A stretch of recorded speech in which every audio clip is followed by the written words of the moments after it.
Thanks for joining everybody Trikes for another product profile. Today we're looking at the Rehatri 20-inch Trike.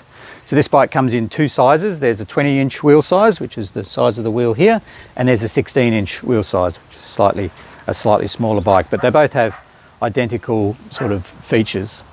This bike has a few things extra, like it has a rear steer function, so someone can be walking behind and actually steering the bike from behind, or the rider can steer the bike themselves and have a brake lever here as well if they wish to stop the bike. Controls can be mounted. Currently we have the display mounted back here, but we can also mount the display on the front here if the rider is capable of operating the display. It's really good, this handle here too. A lot of people, when they've got rear steers, they want to use the handle to try and push the bike around, like if you have to turn. But with this bike, you can actually use the handle to push. Put the handbrakes on, which doesn't make it any easier. So you can use this, if you do need to push it somewhere, you can use this handle and you're not pushing on the rear steer, which will eventually damage it. Even though it's a pretty solid coupling for the rear steer, it can damage it. So being able to use this push bar here is useful for that, for getting the bike around. So this bike can come without rear steer as well. So if someone needs that postural support, but they're able to control the bike themselves, then it can come without the rear steer.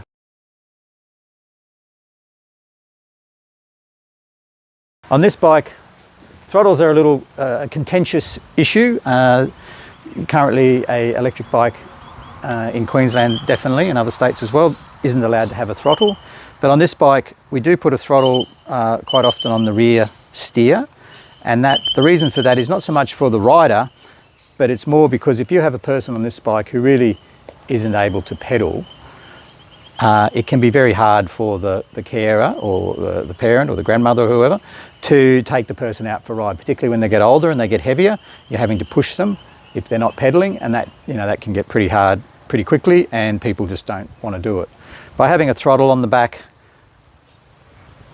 we can allow the person on the back to operate the bike from the rear, and therefore have some assistance for when they're getting up hills or going along on the grass in the park or whatever, not having to push the person the whole time themselves. So it's just a nice feature that makes it just so much easier. It means then the bike will get used a lot more. Anybody can go out and take the person out, and you're not having to rely on someone big and strong to be able to do it. So very useful feature on this sort of bike.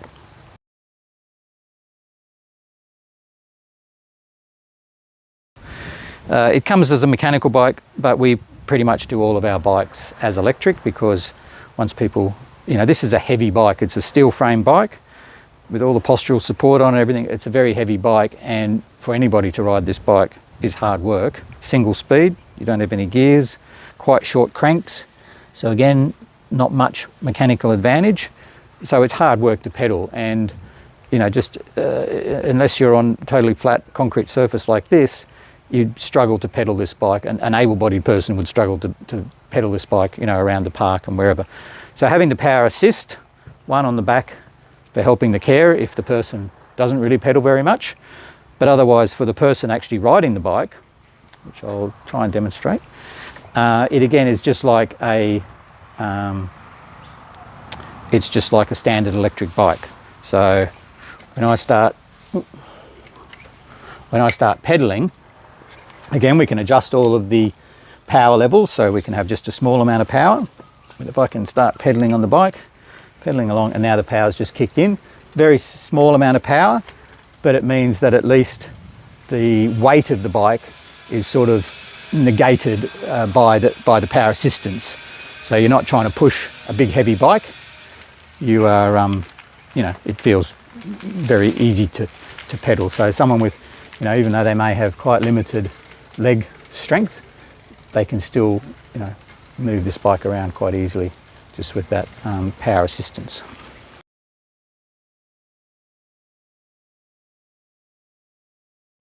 So as you can see here, we have lots of adjustments on the bike. This is a bike that's very good for people that need a lot of postural support. So you have an adjustable backrest here This can go up and down. We have the lateral supports with quick release, which can be adjusted up and down, in and out, things like that. We can also, normally it comes with a waist strap, which isn't fitted on this one, but there's a waist strap that goes around here. These laterals come together and have a strap here to support the person in here. We also have on this bike fitted a 4-point harness, like an H harness. Onto it, we've also fitted a headrest as well, because it's a very solid bike, very solid frame, so it's a really good building block to be able to build other postural supports off the bike.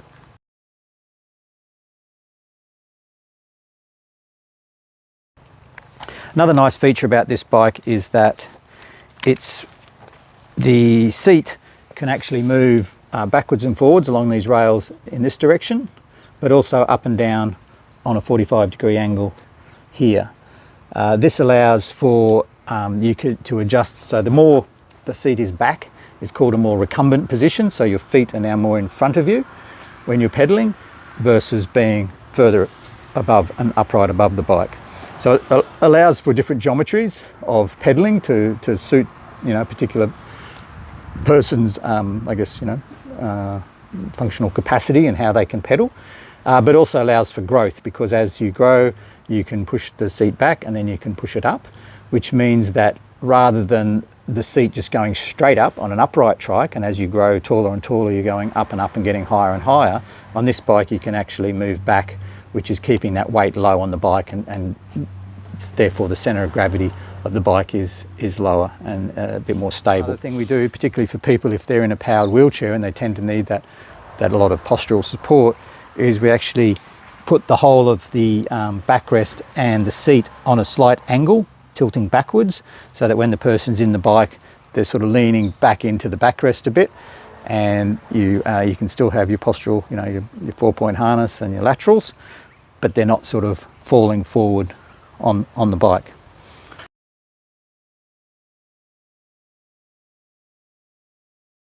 So to adjust the seat position, there are 2 ratchet sort of handles underneath the seat here.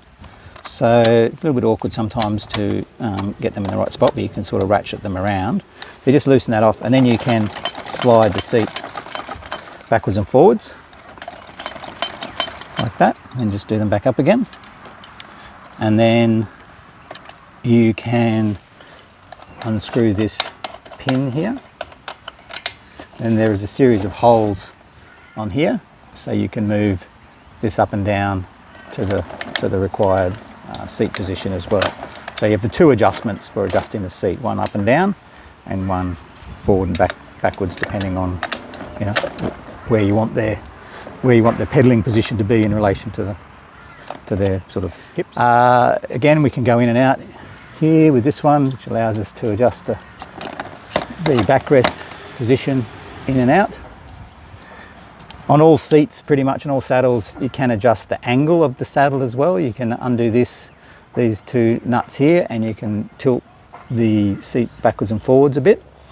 That's pretty standard on all saddles. And then, as we said, adjusting the backrest up and down, get the backrest in the right position. You can adjust this up and down, so you can allow. You can even put the lateral in upside down if you want, or they have to be switched over, but you can put it in from the bottom if you want it to have it lower.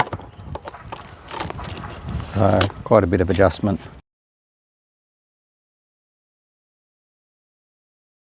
This bike also has on it what we call a foot leveler. So this little rope here that goes up around the pulley here means that the pedals don't tend to fall forward. Sometimes you'll see people pedaling and they sort of have their toe, they don't, you know, can't maintain that position with their ankle, and their toe sort of points forward. Having these foot levelers means that you know, you maintain that foot position a bit better, and you're not you know, letting your foot go too far backwards or too far forwards.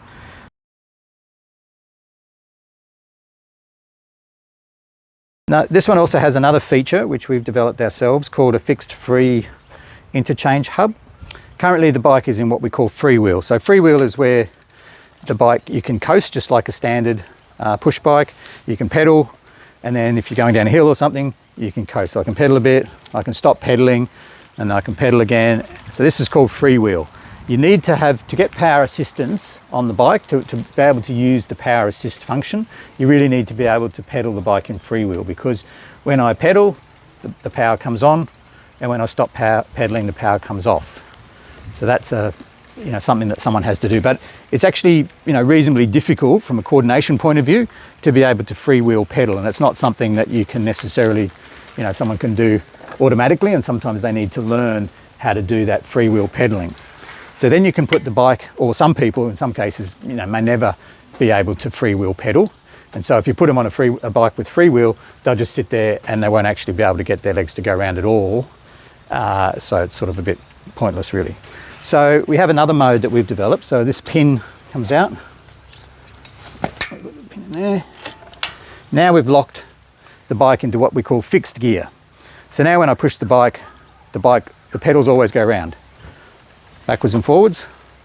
So the fixed gear means that the pedals are fixed to the motion of the bike. So this is a mode that is easier for children to sort of learn to ride in, because the sort of pedals are going around. Once the bike's moving, the pedals are going around, and it sort of doesn't take as much coordination to pedal.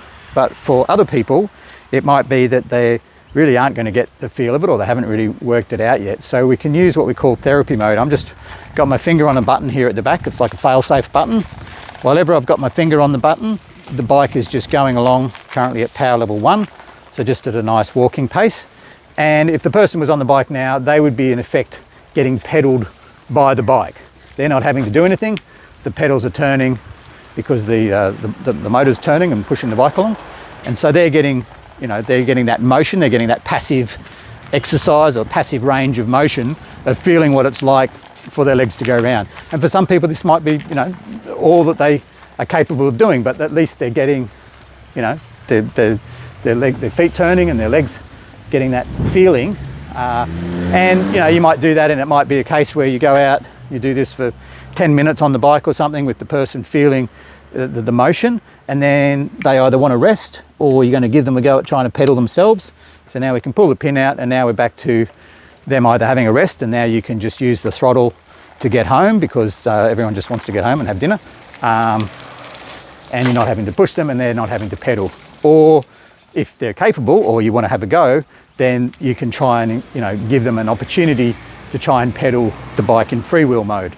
And the advantage of having that quick release, or not quick release, but that changeover hub, is that it's very easy for you to give them a go at freewheel, and if they can't do it still, then you can put it back into fixed. Because what will happen otherwise is, if you can convert the bike, and we can change the actual hub out and we can make it a freewheel only bike, but if you do that and the child isn't ready, then they'll just sit there and they'll get frustrated because they can't actually do the pedaling.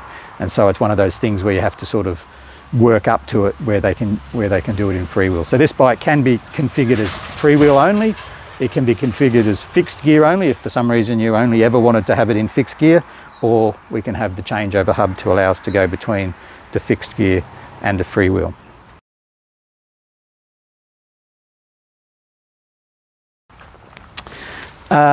Other things that we can do on this bike, we can change the saddles, we can change the pedals, different types of pedals depending on what's required. We tend to use these handlebars normally because they're very adjustable and easy to use. Again, we can do all sorts of things with controls on the brakes. One of the things we tend to do on this bike, currently it has a mechanical disc brake on the back here. So mechanical disc brake means that you're still using the cable with an inner cable and an outer cable to operate the brake. For somebody who has very limited hand strength, we can convert that brake to a hydraulic brake. We can fit the lever on here. So again, they have a very light touch, easy to use brake to operate the brakes on the bike, rather than having to try and pull against a mechanical brake, which can get quite, they can get quite hard if they're not set up properly.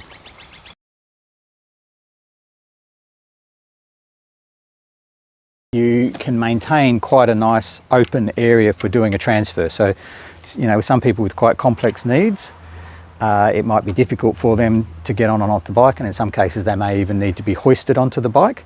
And by moving this, you can adjust these as well. You can slide this all forward, and you can give yourself quite a large area here to get on and off the bike, and take these off if you need to. You can even take the lateral off, so you get a nice easy access. Again, we have the park brakes on the levers, but this one also has an additional park brake, a bit like a wheelchair park brake.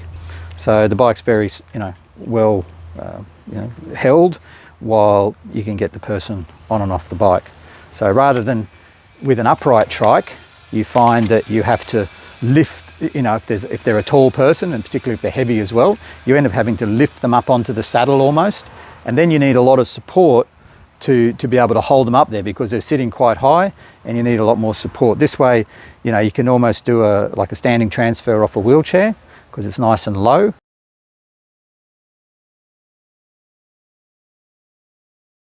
With the battery, on this one we have a little water bottle battery. Again, always locked into the bike. Remove the key, this removes the battery. This one has a little charge port on the top here, the round one. This one also happens to have a USB charger, so you can charge your phone or whatever from the battery as well. And just an on-off switch there. Typically these batteries tend to stay, the bikes, people don't tend to leave these bikes by themselves, just because, that's not the sort of riding they'll be doing, but still the battery should always be locked into the bike, and the key removed when you're not, can't you see, when you're not with the bike. These little batteries, again, smaller capacity batteries, so you're not going to get a huge amount of range. You might get, 20 k's if that, out of the battery charge, but typically someone riding this sort of a bike, you're not going to be going for huge big rides. You're going to be going for relatively short rides, and you just have to charge the battery up a bit more often.